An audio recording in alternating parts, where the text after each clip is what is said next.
وَأَنَّ الْمَسَاجِدَ لِلَّهِ فَلَا تَدْعُوا مَعَ اللّٰهِ أَحَدًا Şübhəsiz ki, məscidlər Allahındır.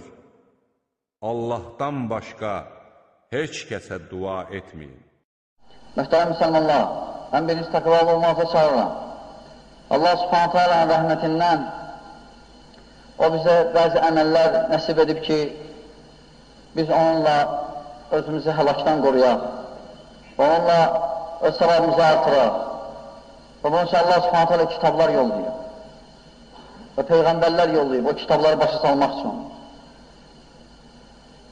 Və Peyğəmbərlərin vəzifələrindən ən böyüklərindən biri nazil olan kitabı bəyan eləsin. Çünki Quran və ya səmavi kitablar ümumən olur. Çünki səmavi kitablar hər bir məsələni şərh etsələr, çox böyük kitab, neçə ciddi kitab olar. Ona görə Allah subhanətə alə rəhmətindən müxtəsər kitab yollayırdı, hansı bir Peyğəmbərə, o Peyğəmbər o kitabı başa salırdı ümmətinə. Necə bizim ümmətə Allah subhanətə alə Quranı yollayıb və Peyğəmbərimizi yollayıb, Allah subhanətə alə buyurur ki, biz Quranı nazil edirik sənə ki, sən insana bəyanlayasan, açıqlayasan ayələri. Bu cür biz namazı öyrəndik Rasul salsan vasitəsilə. Baxmaraq Allah subhanətə alə bir namaz qılıb, lakin deməyim necə. Bu cür biz oruç tutmağı öyrəndik Peyğəmbər salsan vasitəsilə. Həcc eləməyi, zəkat verməyi və s. bütün əməlləri möhtərəm müsəlmanlar.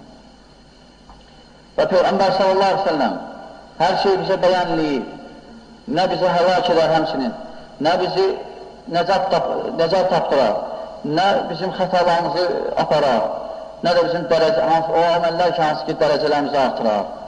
Və bəs kifayətdir ki, bir hədisi misal çəkək. Necə İbn Ömər radiyallahu anhuma buyurur ki, Peyğəmbər sallallahu aleyhi ve sellem buyurdu, 3 şey var ki, onu insanı həlak edər və 3 şey var ki, o insanı nəcat səadət çatdırar və qoruyar, fəlakdan qoruyar, fəlakət düşməkdən. Və həmçinin 3 şey var ki, kəffarədir, yəni günahlara bağışlanar onu etsə. Və 3 şey var ki, onları etsə dərəcələri artar, savabı.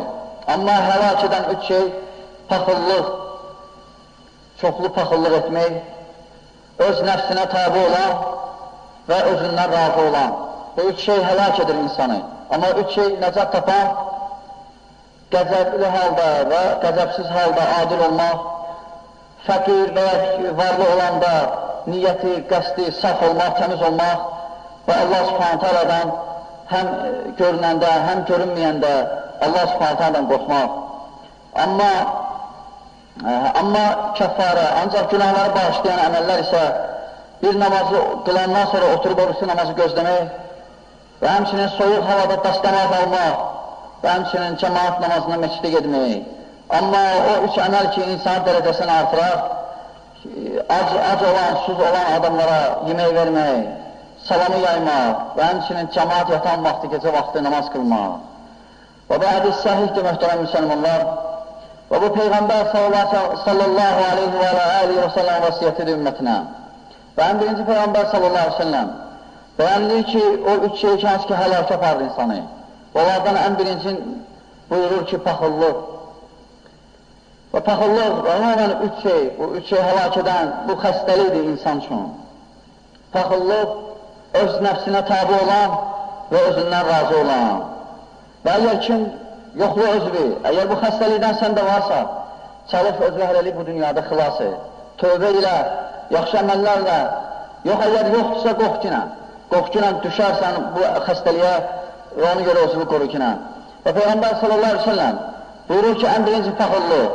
Və paxıllıq, ərəbcə necə hədisdə qeyd olunur, şuh paxıllığın ən yüksək dərəcəsidir. Necə Qurtubi rəhməhullah buyurur ki, təfsirində Tavus radiyallahu anhudan, buyurur ki, Tavus rəhməhullahdan, buyurur ki, paxıllıq o vaxt olur ki, o vaxt ki, sən öz əlində olanı heç kəsə verməyəsən. Amma şuh isə, yəni paxıllığın yüksək dərəcəsi, artıq o paxıllıqdan da yüksəkdir, çıxır o addan. O, cəmaətin əlində olanı istəyirsən götürməyi, paxıllıq eləyirsən ona. Baxmayaraq hansı yolla olsun, halal yolla və ya haram. Və bu böyük günahlardandır, möhtərəm müsəlmanlar.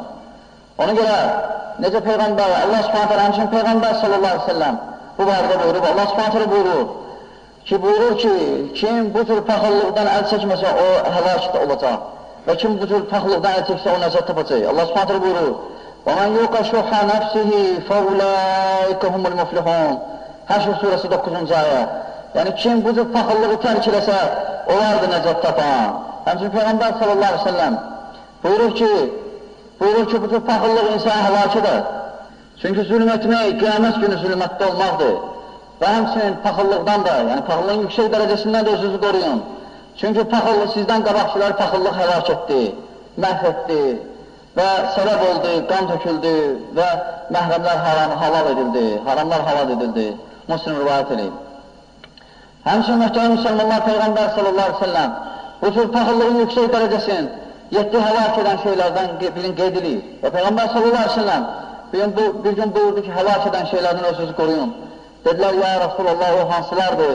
Dedi, Allah'a şərik qoşmaq və haqsız yerə insanı öldürmək, sələmlə yemək, riba yemək, yəni yetimin malını yemək və döyüş meydanından qaçmaq, mümin iffətli qadınlara böhtan atmaq və həmçinin paxıllığının yüksək dərəcəsi. Və bu hədisinin Nəsai rivayət və Şeyx Albani rəhməhullah buyurub səhihdir. Həmçinin başqa hədisdə Peyğəmbər sallallahu aleyhi ve sellem buyurur ki, qulun qəlbində imanla paxıllıq heç vaxt birləşməz. Və bu hədisdə necə göstərildi? Paxıllığın səbəbi imanın zəifliyidir. Ona görə paxıllıq imanı məhv edir, qəlbi məhv edir və imanı zəiflədir. Ona görə o qəlbdə heç nə qalmır iman zəifliyəndə.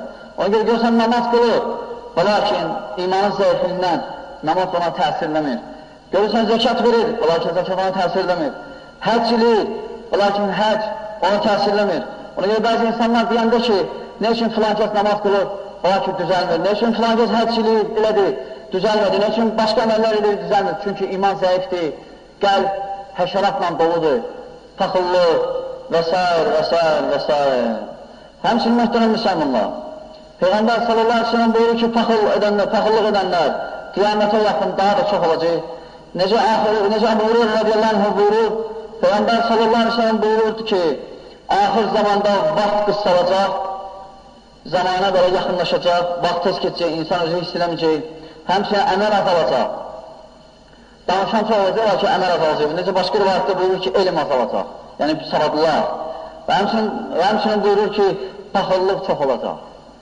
Və səbəb nə olacaq? Və Peyğəmbər sallallahu buyurur ki, ölüm çox olacaq və ölümü hərəcə adlandırır və soruşlar ki, ya Rasulullah, bu məl hərəc, yəni hərəc nədir? Dedi, öldürmək, insan öldürmək, Buxari, Müslim rivayət edib. Həmçinin həmən hədisdə möhtərəm müsəlmanlar, xəstəliklərdən də biri insanda, həlak edən əməllərdən də biri insan öz nəfsinə tabi olan, özü nə deyir, onu eləmək və bu təkəbbürlü və s. bu səbəblərdir. Və bu da həmçinin möhtərəm müsəlmanlar, mani olur insanı haqqı tapmaq, Allah və Rasulunun yolunda gedmək. Allah s.ə.v. buyurur, فَإِنَّمْ يَسْتَجِيبُ لَكَ فَعْلَمْ أَنَّمَا يَتَّبِعُونَ أَهْوَاءَهُمْ وَمَنْ أَضَلُّ مِمَّنِ اتَّبَعَ هَوَاهُ بِغَيْرِ هُدًى مِنَ اللّٰهِ إِنَّ اللّٰهَ لَا يَهْدِي الْقَوْمَ الظَّالِمِينَ Qasas surəsi 50-ci ayə. Və bu ayədə Allah s.ə.v. buyurur ki, əgər Allah səni qəbul etməsələr dediyi və bilginən ki, onlar öz nəfslərinə tabi olanlardır, ona görə nəfsə tabiçilik Peyğəmbər s.ə.v. qəbul etməyə mani oldu. Həmçinin Allah s.ə.v. kəlamı.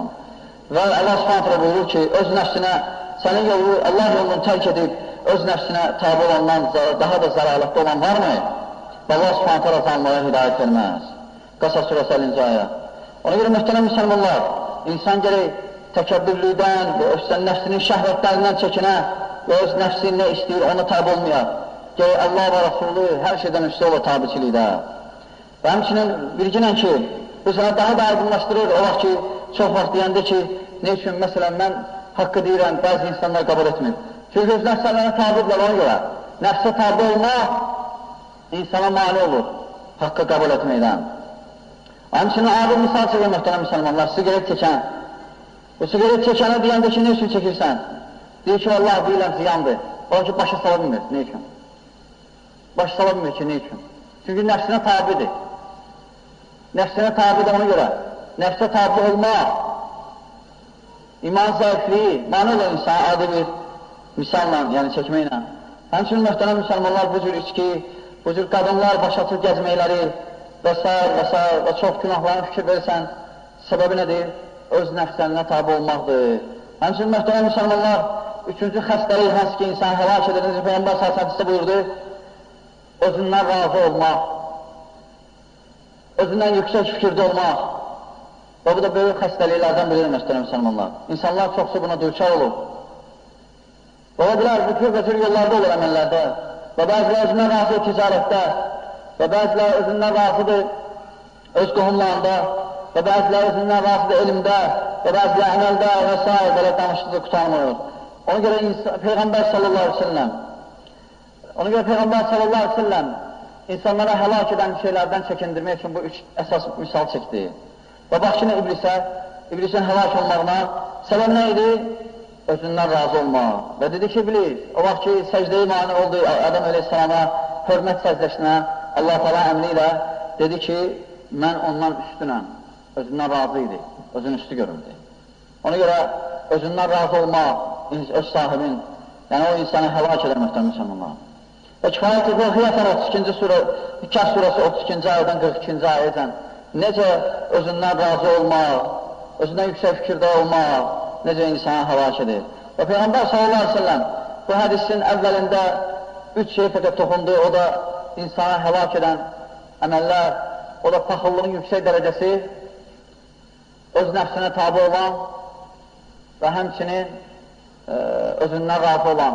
Və çalış, əgər varsa səndə bu, tövbə ilə çalış, özündən təvazükar ol. Və amma paxıllığı sədəqə ilə və s.